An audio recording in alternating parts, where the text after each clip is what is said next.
बालिकाएं अगर रूमा देवी से डायरेक्ट मिलना चाहती हैं, क्या मिल सकती है? बिल्कुल मिल सकती है। मैं हमेशा उनके लिए उपलब्ध हूँ, क्योंकि वो एक फ़ोन कॉल करेंगी ना तो भी मैं उनसे बात करूँगी और कोई दिक्कत नहीं है। मैं हमेशा उनके लिए ही हूँ मैं। अभी हम स्कॉलरशिप दे रहे हैं, वो ज़रूरतमंद और हुनरमंद दोनों बच्चों को दे रहे हैं। वो शिक्षा के क्षेत्र में, कला के क्षेत्र में और खेल के क्षेत्र में, तीनों क्षेत्र में दे रहे हैं। आपने करेंगे राज्य स्तर का प्रोग्राम करने का, क्योंकि ज़रूरतमंद और हुनरमंद बच्चे हर जगह हैं, तो उनके पास पहुंचने की हम पूरी कोशिश करेंगे।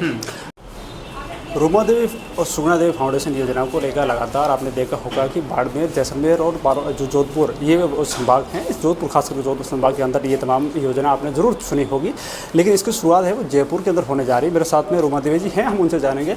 रूमा देवी जी, जयपुर के अंदर सबसे पहले शुरुआत कर रहे हैं, उसके लिए शुभकामनाएं।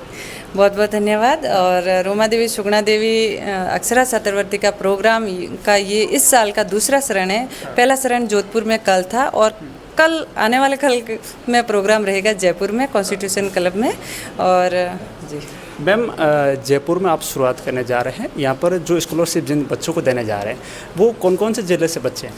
अभी हमने इस साल संभागीय स्तर पे किया है, जोधपुर संभाग के बच्चों को लिया है, लेकिन आगे आने वाले टाइम में हम पूरे राज्य स्तर पे ये प्रोग्राम करना चाहेंगे।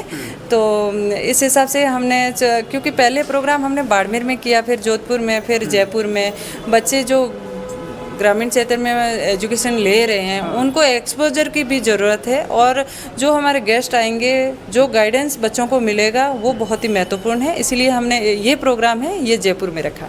अच्छा मैम, ये जो जयपुर में अभी लगा है, इसके बाद में क्या लगता है कि जो अन्य संभाग है, इस संभाग के अनुसार तमाम जो प्रोग्राम किए जाएंगे, या फिर वो एक ही जैसे राज्य स्तर का जो कार्यक्रम है वो जयपुर के अंदर ही हो जाएगा? कोशिश करेंगे राज्य स्तर का प्रोग्राम करने का, क्योंकि ज़रूरतमंद और हुनरमंद बच्चे हर जगह हैं, तो उनके पास पहुंचने की हम पूरी कोशिश करेंगे।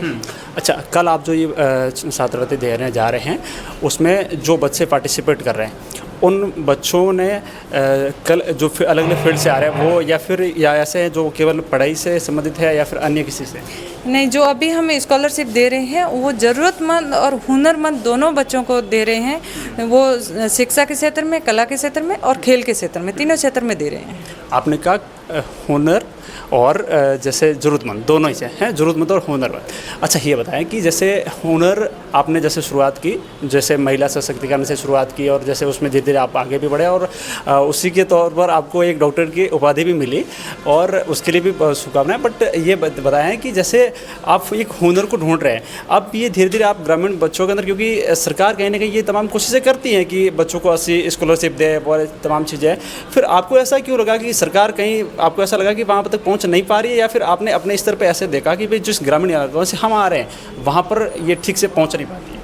बिल्कुल, ये तो मैंने मेरे आधार पे ही मैंने किया, क्योंकि मेरी 8वीं में स्कूल छूट गई, मैं आगे नहीं पढ़ पाई। तो ऐसे ही गांव की बच्चियां हैं जो 10वीं 12वीं तो कर लेती है सरकारी स्कूल में, लेकिन आगे कंपटीशन की तैयारी करने के लिए आर्थिक रूप से कमज़ोर होने के कारण उनके माता पिता नहीं कर पाते हैं, नहीं पढ़ा पाते हैं, उनकी स्कूल छूट जाती है। तो उन बच्चों के लिए मुझे करना है, मैंने यही सोच के इस योजना की शुरुआत की थी। अच्छा मैम, एक आपकी वेशभूषा से जुड़ा हुआ सवाल है।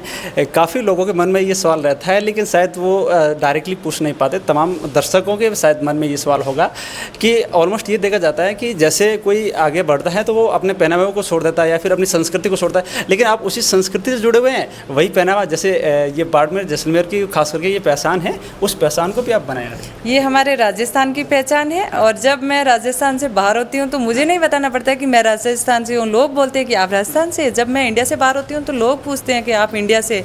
तो ये हमारी पहचान है।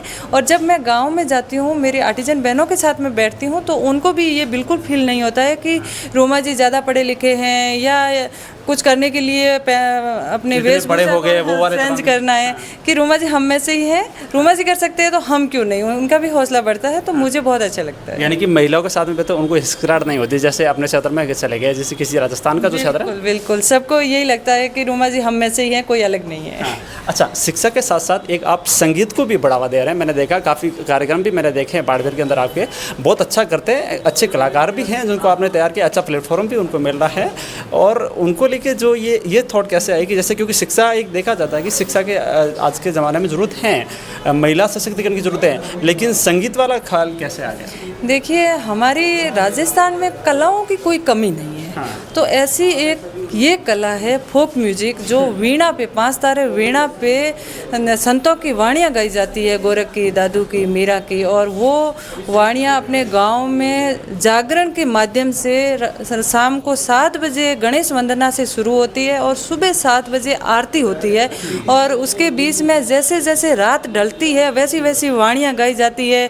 गणेश वंदना, उसके बाद में गुरु महिमा, फिर हेलियाँ प्यारियाँ, सुबह प्रभातियाँ, इस तरीके से भजन गाए जाते हैं। लेकिन ये धीरे धीरे लुप्त हो गए हैं और इसको आगे बड़ा मंच नहीं मिल पाया, इसलिए हम गांव-गांव जाके उनकी रिकॉर्डिंग करते हैं, फिर सोशल मीडिया के थ्रू उनको प्रमोट करते हैं। लेकिन साल में एक ऐसा प्रोग्राम होता है हमारा वाणी उत्सव के नाम से, जो मार्च में 29 मार्च को होता है। उसमें 500 से ज़्यादा कलाकार होते हैं जो अलग अलग क्षेत्र से आते हैं, 4 स्टेट से आते हैं, और गांव से भी बच्चे, बड़े, बुजुर्ग साथ में मंच साझा करते हैं। वो अपनी प्रस्तुतियाँ देते हैं, उनको सोशल मीडिया के थ्रू आगे भी बहुत अच्छे अच्छे प्लेटफॉर्म मिल रहे हैं और वो आगे तक जा रहे हैं। तो इस तरीके से जो भी कलाएँ अपने राजस्थान की है वो लुप्त होती जा रही है, उनको बचाने का प्रयास कर रहे हैं। अच्छा, आजकल जैसे देखा जाए तो कई सारे इंस्ट्रूमेंट है, जैसे अलग अलग वाद्य यंत्र हो गए, उनके माध्यम से सिंगिंग किया जाता है, लेकिन आपने वीणा ही क्यों चुना, क्यों ऐसा? ये सरस्वती माँ का वीणा है, और वीणा 5 तार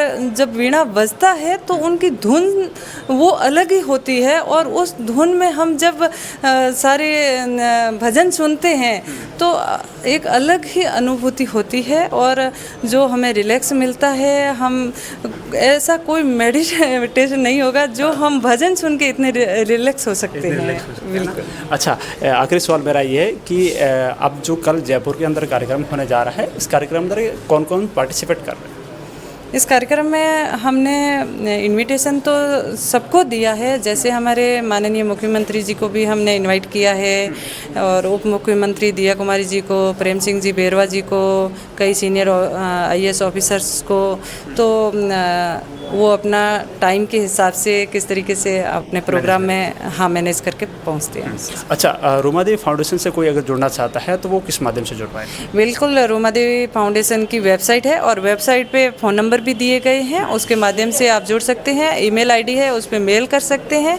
आप कहीं पे भी बैठे हैं, आपको किसी तरीके की कोई हेल्प चाहिए तो आप रूमा देवी फाउंडेशन पे आके संपर्क जरूर करें। खास करके लड़के होते हैं वो मिल जाते हैं, खास करके बालिकाएँ जो होती हैं, बालिकाएँ अगर रूमा देवी से डायरेक्ट मिलना चाहती हैं, क्या मिल सकती है? बिल्कुल मिल सकती है। मैं हमेशा उनके लिए उपलब्ध हूँ, क्योंकि वो एक फ़ोन कॉल करेंगे ना तो भी मैं उनसे बात करूँगी, और कोई दिक्कत नहीं है। मैं हमेशा उनके लिए ही हूँ मैं।